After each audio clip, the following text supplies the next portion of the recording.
స్వరూపులారా, సాయి బంధువులారా, మానవ జీవిత పరమార్థము బ్రహ్మజ్ఞానం పొందడమని, మానవుడి యొక్క ముఖ్య ధర్మము బ్రహ్మజ్ఞానం సాధించడమని, నీవు త్యాగం చేస్తే గాని బ్రహ్మజ్ఞానం కలగదు అని బోధించడము, మనిషికి సంపూర్ణ వైరాగ్యము సిద్ధించాలి.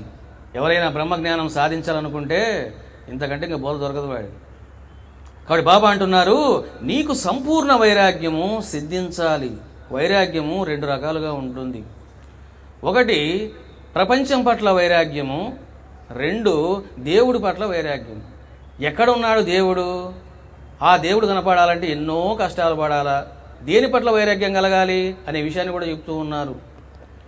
సర్వ ప్రాపంచిక సుఖభోగాలలో, పదవులలో పూర్తి విరక్తి ఏర్పడాలి.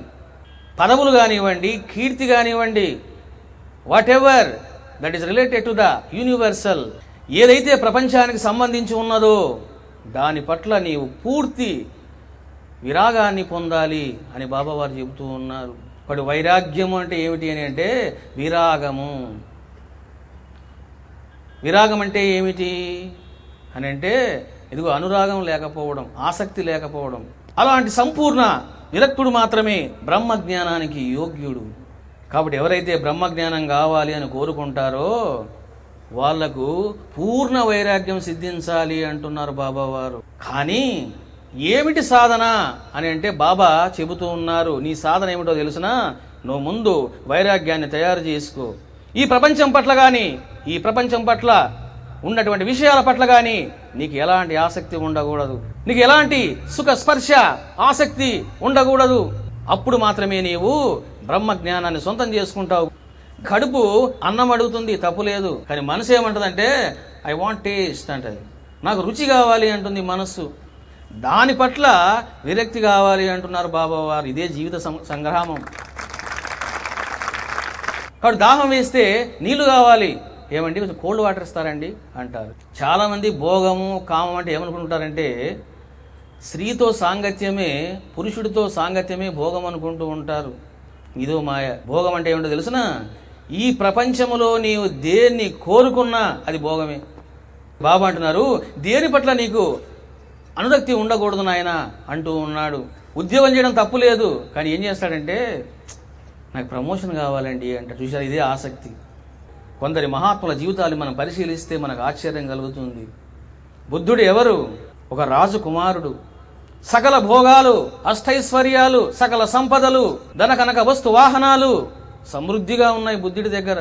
బుద్ధుడికి ఎక్కడ వైరాగ్యం కలుగుతుందని చెప్పేసి తండ్రి చిన్న వయసులోనే పెళ్లి చేశాడు. 3 భవంతులు నిర్మించాడు. ఒక్కొక్క భవంతిలో సకల భోగాలను ఏర్పాటు చేశాడు.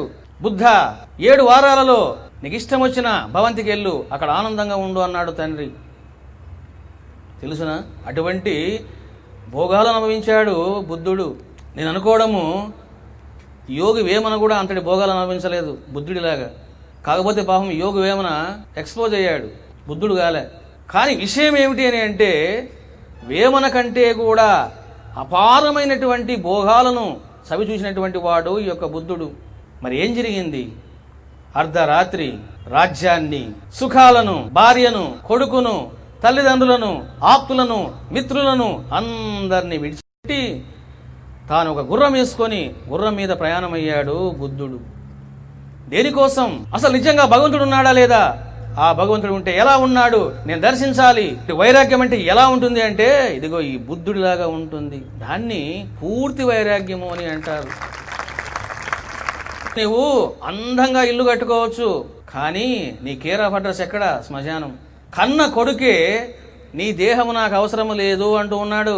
ఇది ప్రపంచ స్వరూపం. ఎంతవరకు నువ్వు డబ్బు సంపాదించుకోవాలా అంతే సంపాదించుకో, తప్పు లేదు. ఎంతవరకు నీకు సుఖాలు కావాలా నువ్వు అంతవరకే ఉండు. అట్లా ఉండదు. ఏం చేస్తారంటే ఇదిగో అత్యాశకు పోతూ ఉంటారు, బాధలు పడుతూ ఉంటారు. ఒక 30 సంవత్సరాలే ఈ లోకముతో నాకు సంబంధము అన్నటువంటి విషయం ప్రతి ఒక్కడికి బాగా వంట పట్టాల. అసలు అర్థమైతే ఎంతో ఆనందంగా ఉండేది సమాజం. అర్థం కాలేదు. అందుకని ఏం చేస్తున్నారు?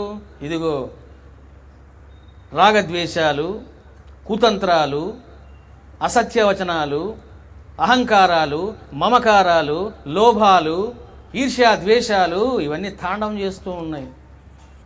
ఏం చేస్తున్నారు? దానికోసం ఆరాటపడుతూ ఉన్నారు. కోట్లు ఉండొచ్చు బీరువాలో, కానీ గుండెల్లో ఆనందం ఉంటుందా? గుండెల్లో ఆనందం ఉండదు వాడికి. కాబట్టి బీరువాలో డబ్బులు లేకపోయినా గుండెల్లో ఏముండాలా? ఆనందం ఉండాలా, శాంతి ఉండాలా. వాడే భాగ్యవంతుడు. కాబట్టి భార్యాభర్తలు వచ్చారనుకోండి, వాళ్ళు ఎలా ఉండాలి? నాకు బ్రహ్మజ్ఞానం కావాలి, నా లక్ష్యము, నా ప్రేమ అన్నీ కూడా బ్రహ్మజ్ఞానం పట్ల ఉండాలి అని భార్యాభర్తల పట్ల ఉండాలి.